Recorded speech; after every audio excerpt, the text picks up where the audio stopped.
Hello everyone, welcome to भैया maths वाले। तो आप लोगों ने रिक्वेस्ट किया था कि सर सेट रिलेशन फंक्शन भी थोड़ा सा करा दीजिए। तो इस वाले वीडियो में मैं सेट रिलेशन के बारे में बात करने वाला हूँ। अब सेट पढ़ाने का मतलब इस वीडियो में सेट रिलेशन के बारे में बात करूंगा और एक नेक्स्ट वीडियो बनाऊंगा जिसमें मैं फंक्शन के बारे में बात करूंगा। तो into, one two, many, one, one, one जितना है सब आपके बारे में बात कर लूंगा मैं वहां पे। डोमेन इन सब के बारे में बात कर लूंगा जो आपके एटीसी के लिए इंपॉर्टेंट हो सकता है। ठीक है, now coming to the point, अगर मैं बात करूं सेट और रिलेशन के लिए तो मैं आपको बेसिक कंसेप्ट बताऊंगा रिलेशन का। डोंट वरी, क्योंकि रिलेशन आप भूल चुके हो। लेकिन सेट के बारे में आपको ये सब नहीं पढ़ाने वाला हूं कि set is a collection of well defined object. दो मेथड होता है ना, लिस्टिंग मेथड एक करोगे आप, एक set builder method, roster method, है ना। ये सब मैं आपको यहाँ पे नहीं पढ़ा रहा। ठीक है, मैं बस बेसिक एकदम सिग्निफिकेंट और वो भी आपको पता होगा, मैं सीधा आपको वो पॉइंट बताऊंगा, सीधा क्वेश्चन पे लेकर आऊंगा। ठीक है, वेन डायग्राम से क्वेश्चन कैसे सॉल्व होता है, 2-3 एग्जांपल वो दिखा दूंगा। बेसिक सेट का क्वेश्चन कैसा बन सकता है वो सब दिखा दूंगा, देन इट्स डन। ठीक है, तो सेट को हमको ज्यादा टाइम नहीं देना, सेट को हम ज्यादा टाइम दे भी नहीं सकते। ठीक है ना, सो इतने क्रूशियल टाइम में we can not give so much of time to set. ठीक है, देखो तो अब मैं सेट के बारे में बात कर लेता हूं,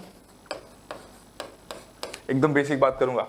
मान लो आपके पास में एक सेट है यूनिवर्सल सेट। यूनिवर्सल सेट क्या होता है, जहां पे आपके एक पर्टिकुलर कंडीशन पे, एक पर्टिकुलर सिनेरियो में यूनिवर्सल सेट एक ऐसा होता है जहां के सारा का सारा क्या एलिमेंट उसमें होता है। जैसे कि मान लो अगर आप अल्फाबेट की बात कर रहे हो, अल्फाबेट की डिस्कशन चल रहा है, ठीक है, तो वहां पे यूनिवर्सल सेट क्या हो जाएगा आपका, ए से लेके जेड तक। ठीक है, सो 1 2 3 4 5 6 7 लेट्स से। ठीक है, आपके पास में एक सेट है ए जो है वो आपका लेट्स से 2 3 5 है, और बी जो है वो आपका है 1 2 6 7।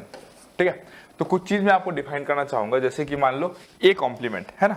ए कॉम्प्लीमेंट मतलब क्या होता है, ये सब चीजें आपको पता होगा, लेकिन मैं 2 मिनट लेके बता दे रहा हूं इनकेस अगर कोई भूल गया तो। ठीक है, ए कॉम्प्लीमेंट मतलब क्या, वो सारे एलिमेंट जो यूनिवर्सल सेट में है और ए में नहीं है। तो क्या क्या आ जाएगा, 2 3 5 को छोड़ के 2 3 5 हो जाएगा 1 4 6 7 1 4 6 7। Next A union B. A union B का मतलब क्या होता है कि दोनों में कौन से एलिमेंट है। तो 1 2 3 5 6 7 1 2 3 5 6 7। एक बात याद रखना, ये सेट को हम लोग इस कर्ली ब्रैकेट से डिनोट करते हैं। तो एक चीज याद रखना, जब भी आप सेट की बात करते हो, ए को आप ऐसे नहीं लिखोगे, मतलब किसी भी एलिमेंट को सेट में रिपीट करना इज मीनिंगलेस। इसको हम लोग सिंपली कैसे लिखेंगे, ए के बराबर लिखेंगे। Second thing, 1 2 in set is same as 2 1। तो ये और ये आप अलग अलग काउंट नहीं करोगे, दोनों सेम ही है क्योंकि। ठीक है, इंपॉर्टेंट पॉइंट है। Next A intersection B. A intersection B का मतलब क्या होता है, दोनों में कॉमन एलिमेंट क्या है आपका, 2 है बस, तो इंटरसेक्शन बी ये हो जाएगा। नेक्स्ट, अगर मैं ए डिफरेंस बी की बात करूं, ए डिफरेंस बी का मतलब पता है क्या होता है, ए का वो सारा एलिमेंट जो क्या है आपका बी में ना हो, मतलब। ठीक है, सो ए माइनस बी जब आप करोगे तो 2 3 5। ठीक है ना, सो ये देखो 2 है यहाँ पे और 3 5 है, तो कितना आ जाएगा आपका 3 5, है ना। मतलब ए डिफरेंस बी, इसको आप कैसे रीड करते हो, A difference B which is nothing but all the elements which are present in A and not in B. ठीक है, डन। तो इस तरीके से चीज आप क्या करते हो, निकालते हो। अगर आप बी डिफरेंस ए निकालोगे तो बी डिफरेंस ए अगर आप निकालोगे तो कितना आ जाएगा, देखो बी डिफरेंस ए कितना आ जाएगा 2 का हटा दो 1 6 7, सो 1 6 7। क्लियर हो गया, डन। अच्छे समझ में आ गया। तो ये होता है आपका ए डिफरेंस बी और बी डिफरेंस ए, डन। अब अगर मैं नेक्स्ट बात करूं यहाँ पे, सो कॉम्प्लीमेंट हो गया, अगर दो सेट पे कोई भी कॉमन एलिमेंट नहीं है तो उसका इंटरसेक्शन कितना हो जाता है, 5 हो जाता है। ठीक है, अब नेक्स्ट कंसेप्ट देखो, अगर आपके पास में एक सेट है, let's say a is equals to 1 2 3। ठीक है, सो अगर मैं बोलूं कि इसका सबसेट्स कितना है, तो सबसेट्स हो जाएगा आपका 1, सबसेट्स हो जाएगा 2, सबसेट हो जाएगा आपका एक 3, फिर हो सकता है आपका 1 2 1 3 2 3, फिर आपका हो सकता है 1 2 3 and 5 is a subset of every set, है ना। 5 is a subset of every set. Total कितना आ गया आपको पता है, 8 आ गया। 8 कैसे, जब भी किसी सेट का कार्डिनलिटी, मतलब कार्डिनलिटी का मतलब क्या होता है, number of elements in a set, अगर n है तो टोटल नंबर ऑफ सबसेट पता है कितना होगा, total number of subset that is equal to the power n। ठीक है, and total number of non empty subset, total number of non empty, total number of non empty subset, ये कितना हो जाएगा 2 to the power n minus 1। ये minus 1 किसके लिए किया आपने, 5 के लिए किया। क्लियर हो गया, done. So these are all the subsets of this particular set A में अगर n एलिमेंट्स होगा तो नंबर ऑफ सबसेट्स कितने हो जाएंगे, 2 टू द पावर n हो जाएंगे। क्लियर हो गया, डन। ये वाला पार्ट आपको next, total number of non empty subset is equal to 2 to the power n-1, ये भी आपको क्लियर हो गया, ठीक है। चलो नेक्स्ट, अगर मैं आपको बोलूं कि पावर सेट क्या होता है, पावर सेट, इसको हम लोग कैसे रीड करते हैं, power set of A, it is the set of all the subsets of A set, it is the set of, क्या बोला मैंने, it is the set of all the subsets of a set, ठीक है। तो ये क्या हो गया आपका पावर सेट ऑफ ए। तो पावर सेट किसी सेट का क्या होगा, it is the set of all the subset of a particular set. तो ए के सबसेट कितने थे, सारे थे, उसको आप सेट के अंदर डाल दो तो आपको पावर सेट मिल गया। सो अगर मैं आपको बोलूं कि number of subset of power set कितना हो जाएगा, देखो number of subset of power set कितना हो जाएगा, 2 to the power cardinality of power set of A, है कि नहीं। लेकिन पावर सेट ऑफ ए में कितना कार्डिनलिटी होगा, जितना ए में सबसेट है तो वो कितना हो जाएगा आपका 2 to the power n। Clear हो गया, डन। तो ये हो गया आपका number of subset of power set of A. तो इतना कुछ आपको जानना था, अगर इतना आप जानते हो तो बस हो गया, सेट का क्वेश्चन आपसे बन जाएगा, ठीक है। और भी तो ऐसे बहुत सारा कंसेप्ट है, सिमेट्री डिफेंस का कंसेप्ट है, all those blah blah blah concept है ना। अब मैं आपको ये सब नहीं पढ़ाऊंगा, एम्प्टी सेट क्या होता है, इक्वल सेट क्या होता है, ये सब अगर आपको पढ़ाना पड़ गया तो 80 में आपको सिलेक्शन वैसे भी नहीं हो रहा है, इस बात का गारंटी है, ठीक है ना। चलो नेक्स्ट, अब मैं आ जाता हूँ क्वेश्चन पे, ठीक है। अब देखो क्वेश्चन क्या है, इसमें पहला क्वेश्चन दिया गया आपको, a is equals to x such that x is a multiple of 4, मतलब a में क्या क्या एलिमेंट्स होंगे आपके, मल्टीपल ऑफ 4, 4, 8, आपका 12, 16, डॉट डॉट डॉट डॉट। फिर b is equals to x, इसको बोला जाता है such that, है ना, such that, इसको ऐसे भी लिखते हैं, इसको ऐसे भी लिखते हैं, such that, ठीक है ना। x is a multiple of 6, 6, 12, 18, 24, dot dot dot. आपको बोला गया then A is a subset of B consist of all multiple of, देखो A B का सबसेट कब होगा, जब A का सारा एलिमेंट B में क्या आ जाए, आपका इंक्लूड हो जाए, है ना। A is a subset of B कब होगा, जब A का जितना एलिमेंट है वो सबका सब क्या हो जाए, आपका B में आ जाए, right. Then A is a subset of B consists of all the multiples of क्या क्या होगा, है ना। अगर A आपका मल्टीपल ऑफ 4 है और B अगर आपका मल्टीपल ऑफ क्या है, आपका 6 है ना। दैट मीन्स अगर A को B का सबसेट होना पड़ा, क्या होना पड़ेगा, अगर A को B का सबसेट होना पड़ा तो इन दैट केस आप क्या बोलोगे,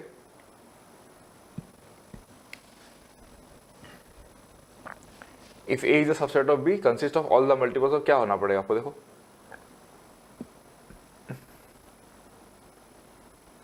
A को B का सबसेट बोला, अगर A को B का सबसेट बोलोगे तो ओके, नहीं, आपको A में एलिमेंट थोड़ी पूछा है, A is the subset of B, आपको ये बताना, ठीक है। तो ये क्या होगा, तो सिंपल है ना, मल्टीपल्स ऑफ क्या हो जाएगा, आपको 12 हो जाएगा भाई, मल्टीपल्स ऑफ 12 हो जाएगा, ऑब्वियस बात है। दोनों का क्या ले लोगे आप, एलसीएम ले लोगे, इसमें 4 से जा रहा है, इसमें किससे जा रहा है, 6 से जा रहा है। तो एक सेट होगा P, जिसमें एलिमेंट्स क्या क्या होंगे, 4 और किसका 6 का एलसीएम, दैट इज 12, 24, देन आपका 36, 48, डॉट डॉट डॉट डॉट, समझ में। Then A is the subset of B consists of all multiples of this. Then A is the subset of B को आप एक सेट मान लो, P एक सेट मान लो, ठीक है। तो ये आपका क्या हो जाएगा, this will be what, A is the subset of B should consist of all the multiples of what, 12 आ जाएगा, क्लियर। क्योंकि दोनों का क्या लेना आपको, बेसिकली एलसीएम लेना है बस, है ना, हो गया, डन। सो ये वाला पार्ट आपको एकदम क्लियर अच्छे से हो जाना चाहिए, ठीक है। नेक्स्ट, अगर मैं बोलूँ next question, so we have our next question.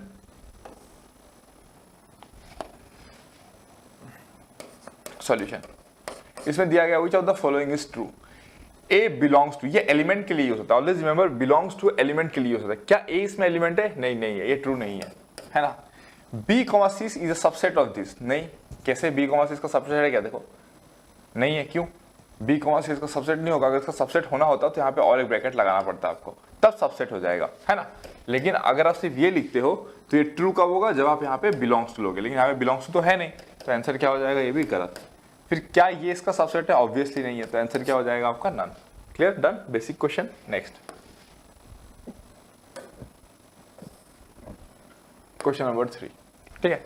ये क्या दिया गया आपको, देखो solution, given n u equals to 20, n a equals to 12, n b equals to 9, n a intersection b equals to 4, where use the universal set, ठीक है।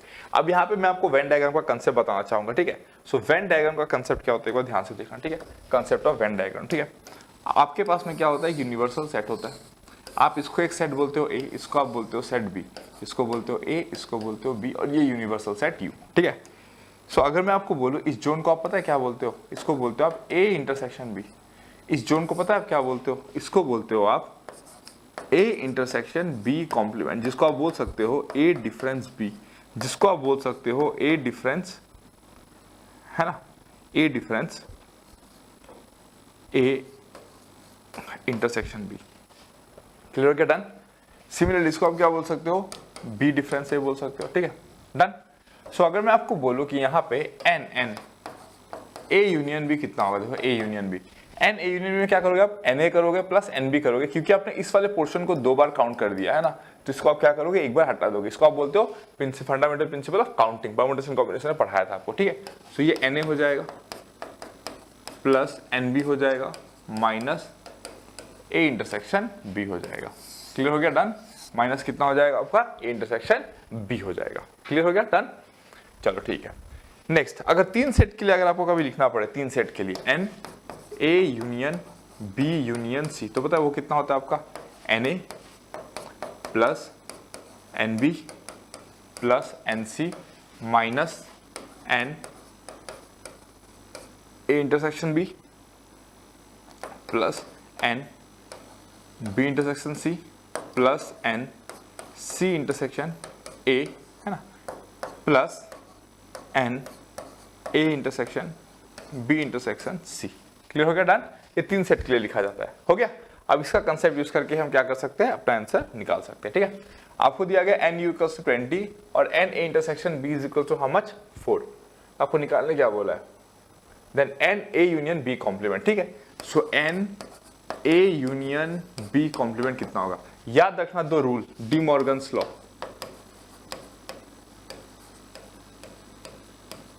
D Morgan's law क्या कहता है, A union B complement equals to A complement intersection B complement and A intersection B complement is equals to A complement union B complement, है ना। ये दोनों क्या होता है आपका, डी मॉर्गन्स लॉ होता है। बड़ा आसान है, वेन डायग्राम से आप देख सकते हो, ठीक है ना।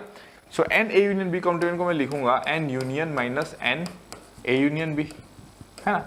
इसको मैं लिखूंगा एन यू माइनस, इसको मैं लिखूंगा n A plus n B minus n A intersection B.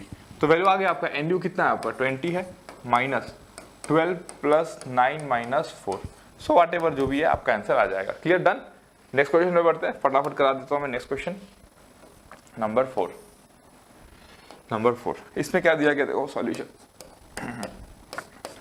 If A and B be 2 sets containing 6 and 3 elements, then what can be the minimum maximum elements of A union B? बड़ा आसान, देखो N A union B क्या होता है आपका, N A plus N B minus N A intersection B। अगर आप चाहते हो कि ये क्या हो, मैक्सिमम हो, तो ये मैक्सिमम होने के लिए इसको क्या करोगे आप, मिनिमम रखोगे। ये मिनिमम कब होगा, जब इसका वैल्यू क्या हो जाएगा, 5 हो जाएगा, है ना। तो इसमें एलिमेंट्स कितने हैं आपके 6, इसमें कितने हैं आपके 3, तो मैं ऐसे लिख सकता हूँ ना, that is equals to 6 plus 3 9 minus n A intersection B, right. Maximum कितना हो सकता है, मैक्सिमम 9 के बराबर हो सकता है जब ये 0 हो जाएगा। मिनिमम कब होगा, जब ये मैक्सिमम होगा, और ये मैक्सिमम कितना हो सकता है, 3 हो सकता है। क्यों, क्योंकि अगर एक में 6 एलिमेंट है ना, अगर एक में कितने हैं आपके 6 एलिमेंट और एक में आपके 3 एलिमेंट, तो मैक्सिमम तो 3 ही एलिमेंट कॉमन हो सकते हैं ना। तो 9 माइनस 6 कितना हो जाएगा 3, तो मिनिमम कितना हो जाएगा आपका 6 और मैक्सिमम कितना हो जाएगा आपका 9। Clear, done, basic question. Next number 5, ठीक है, नंबर 5 सॉल्यूशन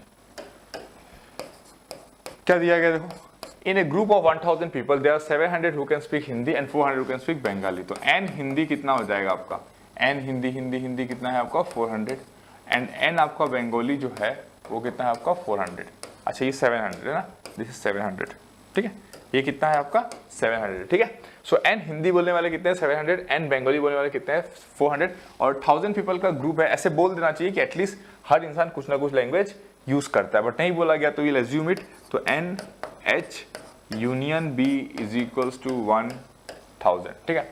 आपको दिया गया है how many can speak Hindi only, how many can speak Bengali only, how many can speak both, ठीक है। तो आपको पता है कि एन एच यूनियन बी का वैल्यू कितना हो जाएगा, एन है ना, H plus N B minus N H intersection B। इसका वैल्यू अगर 1000 है और इसका वैल्यू 700 है और इसका वैल्यू अगर 400 है, so minus N H intersection B कितना हो जाएगा आपका 7 + 4 11 और 100 हो जाएगा। तो N H intersection B is equals to 100। ठीक है, डन। सो अगर ये आपका 100 आ गया N H इंटरसेक्शन, आपको क्या चाहिए, how many of them can speak both, इसका आंसर कितना हो जाएगा आपका 100। Next, how many can speak Hindi only, मतलब हिंदी ओनली कितना हो जाएगा आपका, हिंदी ओनली कितना हो जाएगा N, बोलो H intersection B complement. Hindi बोलते हैं और बंगाली नहीं बोलते, इसका मतलब क्या है, हिंदी बोलते बंगाली नहीं बोलते, कॉम्प्लीमेंट है ना। सो ये कितना हो जाएगा आपका NH minus N H intersection B। Hindi बोलने वाले कितने लोग थे, हिंदी बोलने वाले 700 लोग थे, माइनस दोनों कॉमन बोलने वाले 100 लोग थे, तो ये कितना हो गया आपका 600, है ना। लाइकवाइज आप बंगाली का भी निकाल सकते हो, 400 माइनस कितना हो जाएगा 100, है ना, 400 माइनस 100, हाँ, तो सिर्फ बंगाली बोलने वाले 300 लोग हो जाएंगे। क्लियर हो गया, डन, खत्म। नेक्स्ट नंबर 6, ठीक है। अब इसमें क्या दिया गया देखो, in a class of 30 peoples 12 take needle work, ठीक है। कार्डिनलिटी ऑफ नीडल वर्क कितना है आपका 12। फिर फिजिक्स, कार्डिनलिटी ऑफ फिजिक्स कितना है आपका 16 एंड कार्डिनलिटी ऑफ हिस्ट्री कितना है आपका 18।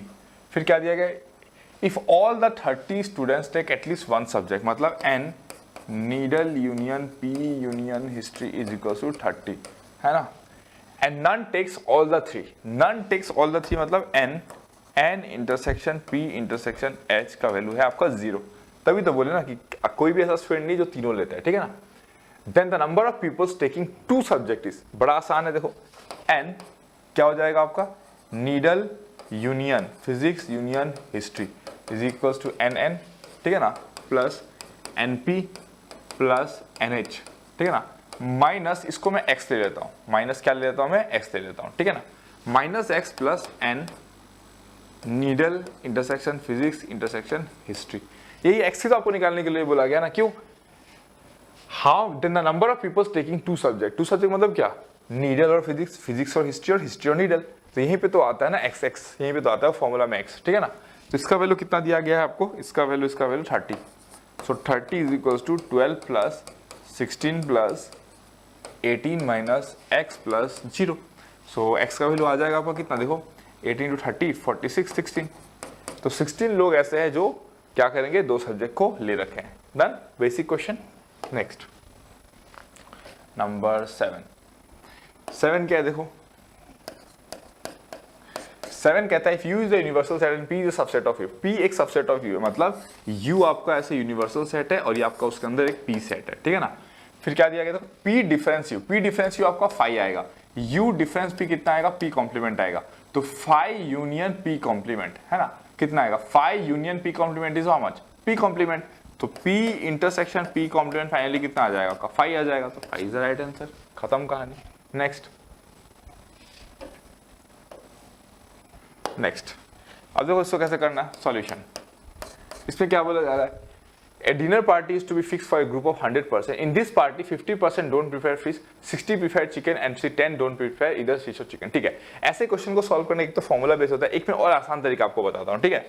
आप लोग क्या करो, ऐसे लिखो एक फिगर, है ना, A dinner party is to be fixed for a group of 100%. In this party, 50% don't prefer fish and 60 prefer chicken. ठीक है, तो फिश के लिए एक बना दो, इसको फिश बोल दो और इसको आप चिकन बोल दो, चिकन, और जितने एरियाज है ना उसको मार्क कर दो, इसको ए बोल दो, इसको बी बोल दो, इसको सी बोल दो, इसको डी बोल दो। आपको पता है क्वेश्चन में क्या बोला गया, in this party 15% don't prefer fish, मतलब फिश खाने वाले लोग नहीं है, तो सी प्लस डी जो है,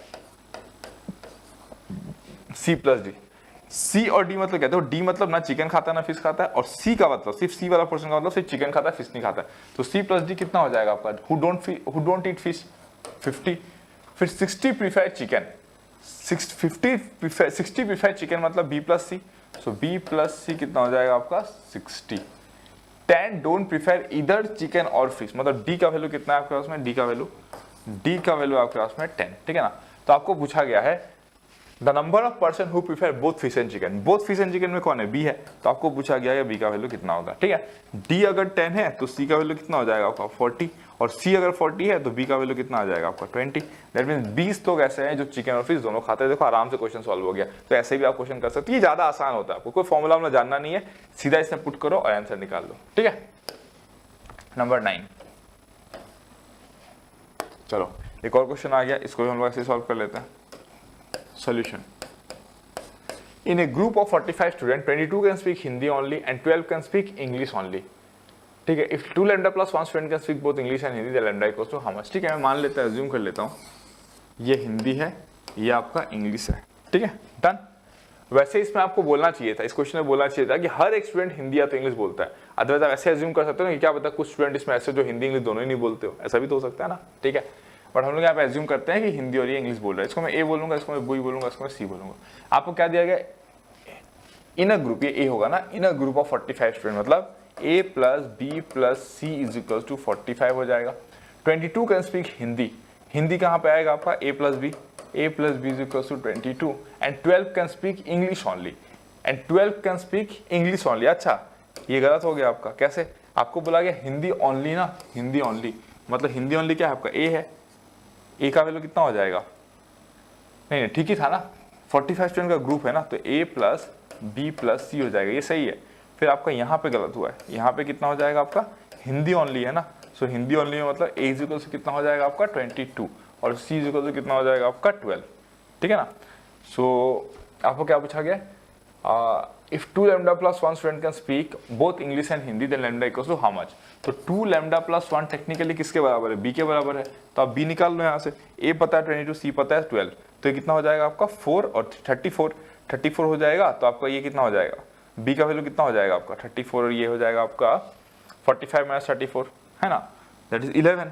तो 2 lambda plus 1 is equals to how much, 11 है ना, therefore B is equals to, लिख दो यहाँ पे बी इज इक्वल्स टू 11। ठीक है, सो लैम्डा का वैल्यू कितना आ गया आपका 5 आ गया, खत्म, लैम्डा का वैल्यू 5 निकाल दो डायरेक्ट। ठीक है, नेक्स्ट क्वेश्चन देखो, इतना आसान क्वेश्चन है। इसमें क्या दिया गया, if A and B are two sets given in such a way that A cross B, ठीक है, A cross B Cartesian product का कंसेप्ट है। ठीक है, अब आपको जानना है कार्टेशियन प्रोडक्ट क्या होता है। ठीक है, अगर मैं आपको बोलूं, मैं एक्सप्लेन नहीं करूंगा क्या होता है क्यों होता है, बात नहीं करूंगा, सिर्फ कैसे होता है बता देता हूं। अगर ए का वैल्यू है, लेट्स से ए एक सेट है 1 और 2 है, ठीक है, बी और एक सेट है जिसमें 2 और 3 और 4 है, या फिर 2 और 3 ले लो। ठीक है, सो ए क्रॉस बी का मतलब पता है क्या होता है, A cross B is equals to X comma Y such that x belongs to A, y belongs to B। इसका मतलब क्या हो गया, A क्रॉस B जो होगा उसमें पता है क्या होगा, ऑर्डर्ड पेयर होगा, इसको ऑर्डर्ड पेयर बोला जाता है। 1,2 होगा है ना, फिर 1,3 होगा, 2,2 होगा, और ये कितना हो जाएगा 2,3 हो जाएगा, 2,3। So these are the elements present in A cross B। So अगर A का कार्डिनलिटी, याद रखना, अगर A का कार्डिनलिटी अगर M है, अगर B का कार्डिनलिटी अगर N है, तो cardinality of A cross B कितना हो जाएगा आपका, MN हो जाएगा। Also remember A cross B not equals to B cross A, but cardinality of A cross B is equals to cardinality of B cross A। ये होता है true, है ना। दोनों में नंबर ऑफ एलिमेंट सेम आएंगे, लेकिन दोनों एज ए सेट सेम नहीं है, 1 2 1 3 2 2 2 3। ठीक, अगर आप B क्रॉस A निकालोगे तो क्या आएगा, 2 1 आएगा, 2 2 आएगा, 3 1 आएगा, 3 2 आएगा। Done, clear. तो ये होता है आपका कार्टेशियन प्रोडक्ट का कंसेप्ट, इतना जान गया तो बस हो गया, काफी है। ठीक है, नेक्स्ट। अब इसमें क्या देखो, if A and B are two sets given in such a way that A cross B consist of 6 elements, मतलब A क्रॉस B में कितने एलिमेंट्स है, 6 एलिमेंट्स है ना। And if 3 elements of A cross B are 1,5 2,3 and 3,5। देखो A cross B में हमेशा पहला एलिमेंट A से आता है, दूसरा एलिमेंट B से आता है। तो A में कौन सा एलिमेंट आ गया आपके, देखो A में आ गया आपका 1 2 3, और B में कौन सा एलिमेंट आ गया आपका, देखो 3,5। ठीक है, सो रिमेनिंग एलिमेंट्स क्या आएगा, 3 एलिमेंट्स ये है, 1 1 5 आ गया, तो और एलिमेंट्स क्या होंगे, देखो 1 5 अगर आ गया तो 1 3 आएगा, है ना। अगर आपको 2 3 मिल गया तो 2 5 आएगा एक एलिमेंट, और 3 5 अगर मिल गया तो 3 3 आएगा एक एलिमेंट। तो ये आपके एलिमेंट्स है जो यहाँ पे प्रेजेंट हो सकते हैं। और ठीक है, डन। Next question number 11। देखो इसमें क्या बोला है, कार्डिनलिटी ऑफ ए अगर 4 है, कार्डिनलिटी ऑफ बी अगर 3 है, तो cardinality of A cross B cross C अगर 24 है, देन एनसी कितना हो जाएगा? ये सिंपल सा कंसेप्ट है, cardinality of A cross B cross C is equals to cardinality of A into cardinality of B into cardinality of C. Clear हो गया? डन। ये कितना हो जाएगा? देखो आपको ये कितना दिया गया, ये दिया गया 24, एन ए कितना दिया गया 4 इंटू एन बी कितना गया 3 इंटू एन सी, तो ये कितना हो जाएगा? एन सी का वैल्यू कितना हो जाएगा आपका 4 into 3 12, that is equals to 2। तो कार्डिनलिटी ऑफ सी कितना हो जाएगा आपका?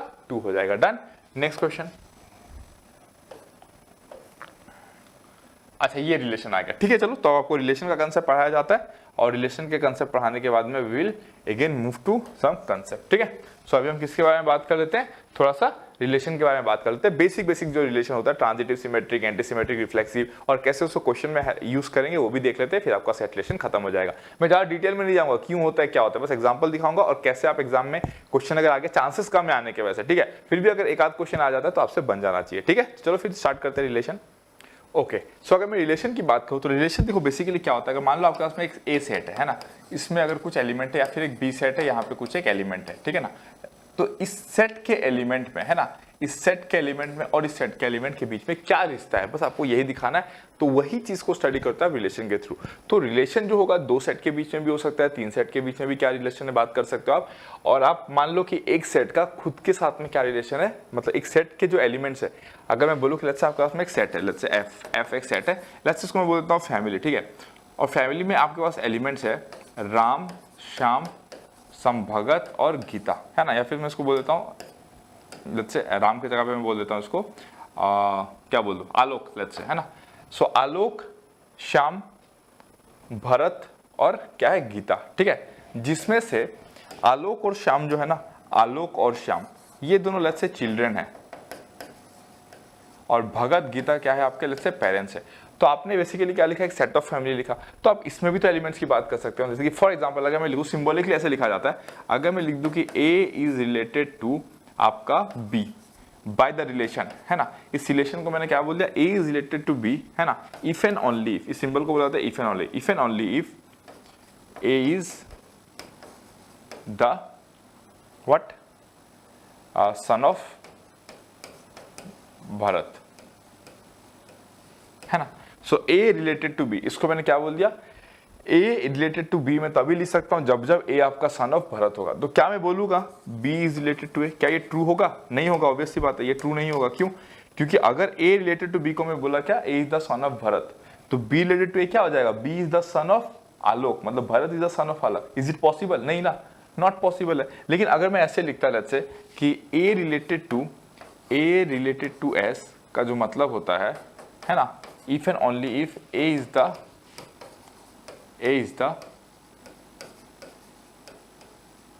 ब्रदर ऑफ, क्या बोला मैंने, A is the brother of S, है ना, A is the brother of S, है ना। तो क्या एस रिलेटेड टू ए होगा? क्या एस रिलेटेड टू ए होगा? ऑब्वियस सी बात है, नहीं होगा। क्यों?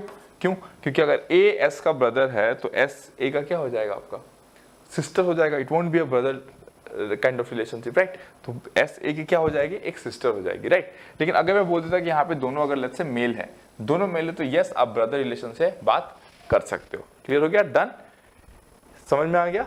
तो इस तरीके से आप रिलेशन को डिफाइन करते हो, दैट मींस 2 सेट के एलिमेंट के बीच भी आप रिलेशन को डिफाइन कर सकते हो, किसी एक सेट में भी रिलेशन की बात आप कर सकते हो, ठीक है। जैसे कि फॉर एग्जांपल अगर मैं आपको बोलूं और एक एग्जांपल ले लेता हूं, ठीक है। लेट्स से आपने बोल दिया ए रिलेटेड टू बी, है ना, ए रिलेटेड टू बी कब, if and only if A is perpendicular to B, ठीक है। क्लियर हो गया? डन। समझना ध्यान से, ठीक है। अच्छा इस एग्जांपल को ना मैं काम करता हूं बाद में लेता हूं, है ना, कुछ पॉइंट्स से मैं आपको बता देता हूं, उसके बाद इस एग्जांपल लेता हूं, आपको ज्यादा बेटर समझ में आएगा। अभी समझाने से ज्यादा बेटर है कि मैं बाद में पहले एग्जांपल ले लेता हूं, ठीक है। तो अभी मैं बात कर लेता हूं फटाफट टाइप्स ऑफ रिलेशन के बारे में, ठीक है।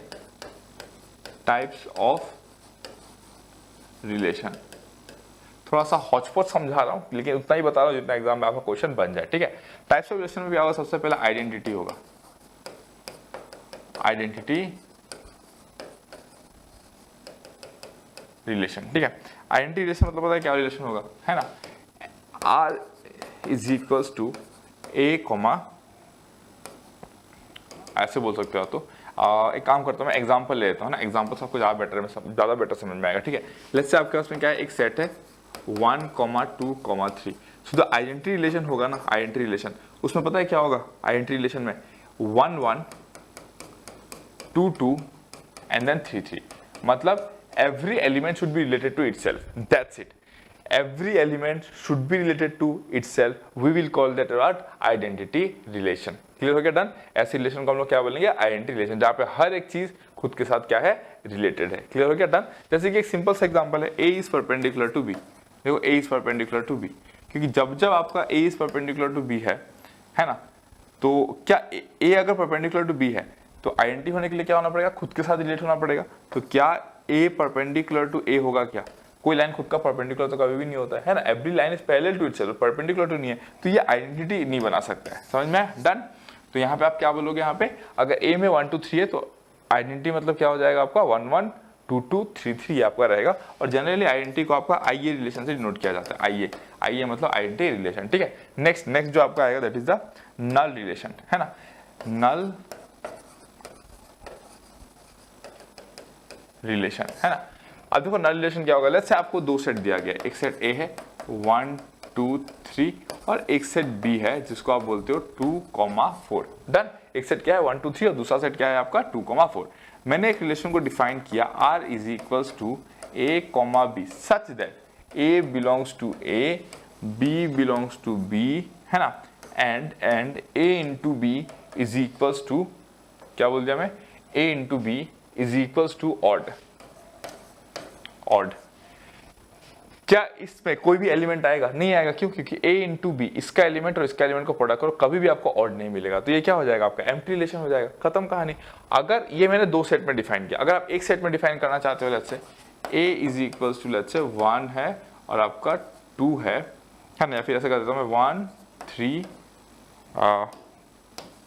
5 7 लेट्स से, है ना, मैंने इस तरीके से लिख दिया 1 3 5 7, ठीक है। मैंने एक रिलेशन को डिफाइन किया r, है ना, r इज इक्वल्स टू, इसको मैंने क्या डिफाइन किया पता है, r इज इक्वल्स टू, ठीक है, a कॉमा किसकी बात कर रहा हूँ, नल रिलेशन की बात किया ना, तो मैं एक रिलेशन r को डिफाइन करता हूँ सच दैट किस तरीके से लिखूं मैं इसको,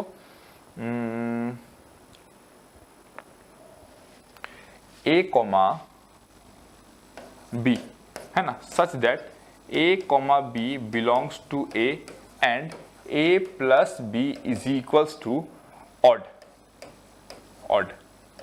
है ना। मैंने एक रिलेशन डिफाइन किया, रिलेशन में क्या आएगा, ऑर्डर्ड पेयर। रिलेशन क्या होता है, एक सबसेट, जब भी आप एक सेट लेते हो उस सेट का जब कार्टेशियन प्रोडक्ट करोगे खुद के साथ या किसी और सेट के साथ में, तो जो रिलेशन जो आपको मिलेगा ना, जो सेट आपको मिलेगा that is a universal set, right. वहां से आप डिफरेंट रिलेशन को उठाओ, डिफरेंट ऑर्डर पेयर को उठाओ, है ना, तो आपको क्या मिलेगा, डिफरेंट रिलेशंस मिलेगा, ठीक है।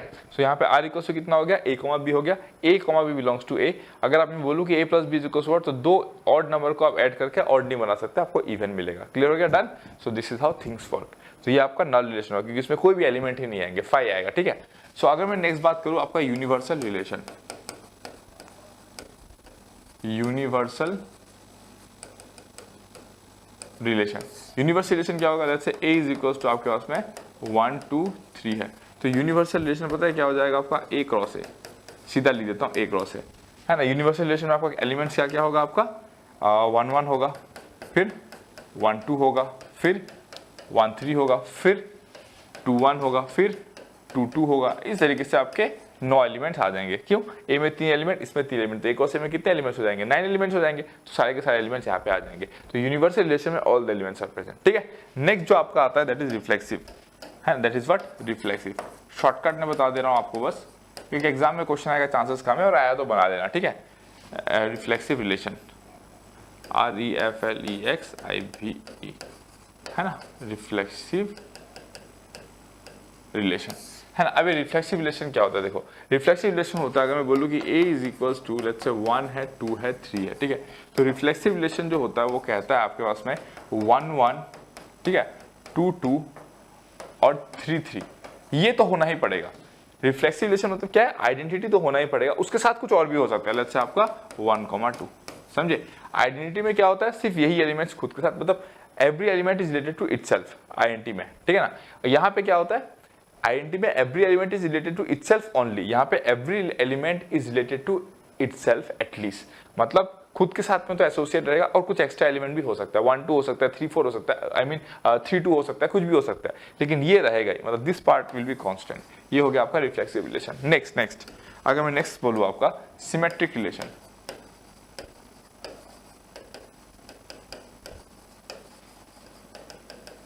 है ना, सिमेट्रिक रिलेशन। अगर मैं सिमेट्रिक रिलेशन की बात करूं, है ना, सिमेट्रिक रिलेशन पता है क्या होगा, अगर A रिलेटेड टू B है then B related to A होना पड़ेगा। एग्जांपल, अगर आपके पास में A इज इक्वल्स टू 1 2 3 है, तो एक रिलेशन को मैंने डिफाइन किया कि 1 2 है तो क्या होना पड़ेगा, 2 1 होना पड़ेगा। अगर 1 3 है तो क्या होना पड़ेगा, 3 1 होना पड़ेगा। 2 2 भी हो सकता है, क्यों, क्योंकि अगर 2 2 है, आप ऐसे बोल सकते हो ना, अगर 2 2 है तो 2 2 भी है, राइट। तो इसीलिए क्या बन जाएगा आपका, this is what, symmetric relation. अगर ये नहीं रहेगा तो भी सिमेट्रिक है। सिमेट्रिक का कंडीशन यही है कि अगर A रिलेटेड टू B है तो B रिलेटेड टू A होना पड़ेगा, दैट्स इट, खत्म, ठीक है। सिमेट्रिक के बाद में आता है आपका एंटी सिमेट्रिक। एंटी सिमेट्रिक क्या कहता है आपका, कि अगर A रिलेटेड टू B है then B not related to A है, मतलब अगर A B के साथ में एसोसिएटेड है तो B A के साथ में एसोसिएटेड नहीं होना चाहिए। इन दैट के साथ क्या बोल दोगे, एंटी सिमेट्रिक। मतलब अगर सेट में आपको 1 2 दिख जाता है तो 2 1 नहीं हो सकता है, 1 1 हो सकता है। एंटी सिमेट्रिक क्या कहता है आपको पता है, अगर A रिलेटेड टू B है and B related to A है then A is equals to B हो जाएगा, समझे ना, by default A equals to B हो जाएगा। इसीलिए एंटी सिमेट्रिक रिलेशन में 1 1 दे दो, कोई इशू नहीं है, लेकिन अगर 1 2 है तो 2 1 नहीं हो सकता है, दैट्स इट, खत्म, है ना। 1 1 2 2 2 2 3 3 दो, कोई इशू नहीं है, क्यों, क्योंकि अगर 1 1 है तो बोला ना, अगर A रिलेटेड टू B है, B रिलेटेड टू है, तो A इक्वल्स टू B हो जाएगा, तो ये रह सकता है आपका। लेकिन आपका 1 2 अगर है तो 2 1 नहीं दिखना चाहिए, 3 2 अगर है तो 2 3 नहीं दिखना चाहिए। अगर दिख गया तो एंटी सिमेट्रिक आपका नहीं होगा, ठीक है ना, डन। नेक्स्ट आपका ट्रांजिटिव।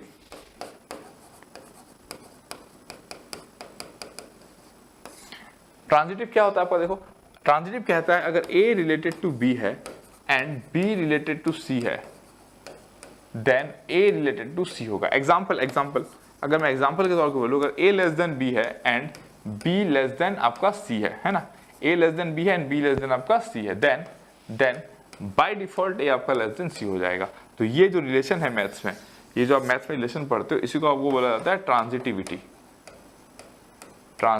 क्यों, क्योंकि ये ट्रांजिटिव रिलेशन को फॉलो करता है, इसलिए इसको बोलते हैं आप ट्रांजिटिविटी। क्लियर हो गया, done. So this is the concept of transitive relation, ठीक है। अगर मैं सेट के फॉर्म पे बोलूं, अगर आपके पास में से A इज इक्वल्स टू 1 2 3 है, ठीक है ना, तो अगर मैं बोलूं कि आपके पास में रिलेशन है जहां पे आपका 1 2 है और लेट्स से 2 आपके पास में एसोसिएटेड 3 के साथ में, सो 1 2 है और 2 3 है ना, तो 1 3 को होना पड़ेगा। अगर 1 3 नहीं है तो ये क्या बन जाएगा आपका, ट्रांजिटिव रिलेशन नहीं बनेगा। क्लियर हो गया, done. So this is how it is done, ठीक है, डन। उसके बाद आता है आपका इक्विवेलेंस रिलेशन।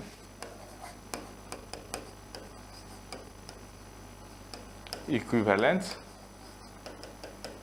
रिलेशन, क्लियर हो गया, डन। इक्विवेलेंस रिलेशन मतलब इसको क्या क्या होना पड़ेगा, रिफ्लेक्सिव, है ना, फिर आपका होना पड़ेगा इसको सिमेट्रिक, फिर आपका होना पड़ेगा इसको ट्रांजिटिव।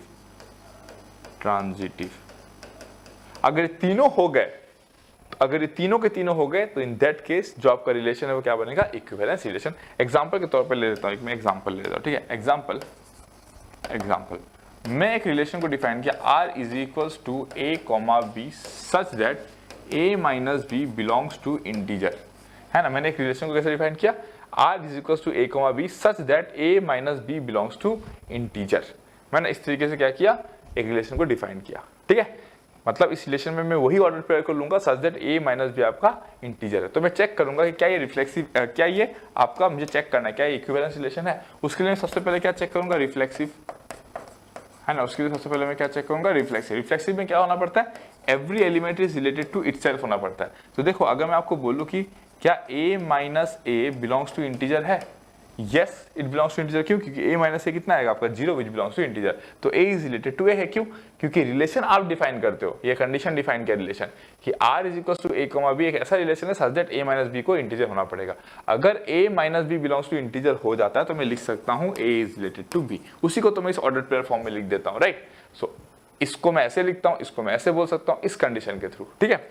सो रिफ्लेक्सिव तो हो गया। नेक्स्ट, अगर मैं बोलूं कि क्या ये सिमेट्रिक है, क्या सिमेट्रिक है, चेक करते हैं। सिमेट्रिक के लिए आप सबसे पहले बाय डिफॉल्ट एज्यूम कर लो कि A is related to B है, ठीक है। आपको दिखाना है B इज रिलेटेड टू है, अगर आप दिखा दिए तो सिमेट्रिक, नहीं दिखा पाए तो सिमेट्रिक नहीं है। तो A is related to B, जैसे आप बोले कि let A is related to B, ये आप मान लेते हो। अगर A रिलेटेड टू B है तो मैं क्या लिखूंगा, A minus B belongs to integer, तो इसको मैं क्या बोलूंगा, minus of B minus A belongs to integer. So negative अगर मैं यहाँ पे कर दिया तो B minus A belongs to integer, और अगर B minus A belongs to integer तो आपको पता है B minus A belongs to integer मतलब B is related to A लिख सकते हो। मतलब कितना हो जाएगा, B is related to A, तो अगर A रिलेटेड टू B है तो B रिलेटेड टू A आ रहा है आपका, दैट मींस सिमेट्रिक भी है, ठीक है। नेक्स्ट हम बात करते हैं ट्रांजिटिव के बारे में। क्या ये ट्रांजिटिव है? ट्रांजिटिव में हम लोग क्या करते हैं पता है, बाय डिफॉल्ट एज्यूम कर लेते हैं कि let A is related to B and B is related to C। अगर मैंने दिखा दिया A is related to C तो ट्रांजिटिव हो जाएगा, नहीं दिखा पाए तो नहीं होगा ट्रांजिटिव, ठीक है।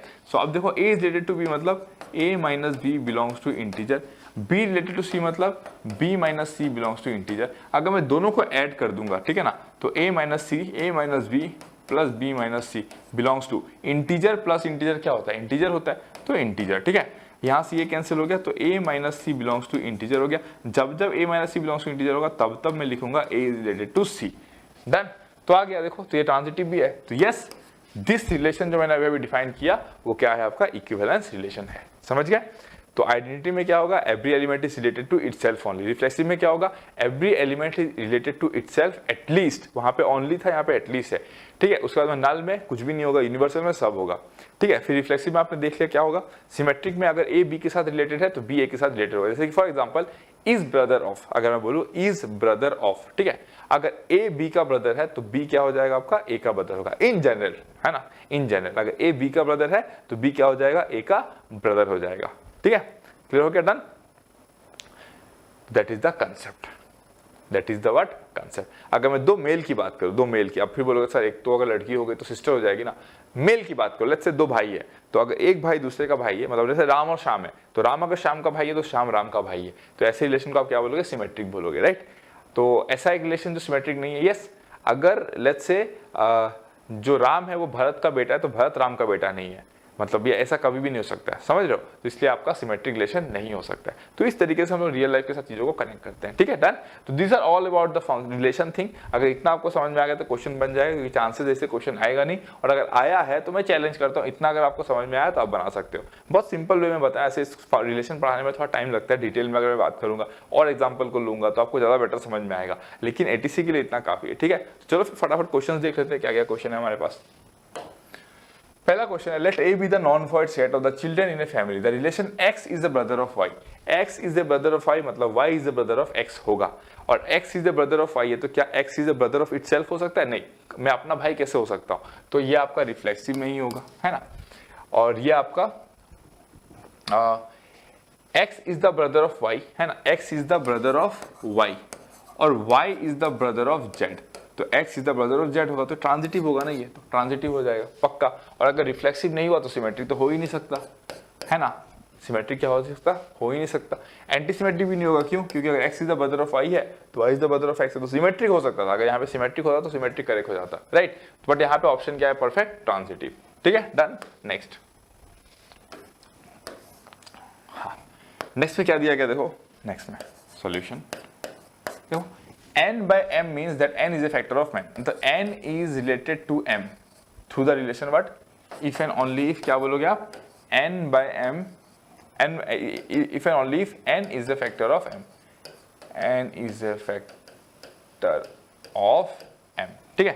देखो n is a factor of m, जब n is related to m होगा, ठीक है। सो क्या n is related to n होगा, yes, every number is a factor of itself, तो यस रिफ्लेक्सिव है, ये कोई डाउट ही नहीं है, रिफ्लेक्सिव है ये, है ना। तो ये क्या है आपका, रिफ्लेक्सिव है। नेक्स्ट अगर मैं नेक्स्ट की बात करूं, अगर n रिलेटेड टू m है तो क्या m is related to n हो पाएगा। देखो कैसे, अगर मैं बोलूं कि 2 4 का ना फैक्टर है, क्या बोलूं मैं, 2 जो है वो 4 का फैक्टर है, तो क्या 4 2 का फैक्टर होगा क्या, ऑब्वियसली नहीं है भाई, 4 2 का कब से फैक्टर होने लग गया, 2 4 का फैक्टर है, बट 4 2 का कैसे फैक्टर होगा, 2 का तो 1 और 2 ही फैक्टर होगा, तो 4 तो हो नहीं सकता। तो ये रिलेशन जो है आपका सिमेट्रिक नहीं है, तो सिमेट्रिक नहीं हो सकता, है ना। Transitive and symmetric not possible, reflexive and symmetric not possible, ठीक है। क्यों, क्योंकि रिफ्लेक्सिव तो है बट सिमेट्रिक नहीं है। तो यहाँ पे मैं क्या बोल सकता हूँ, देखो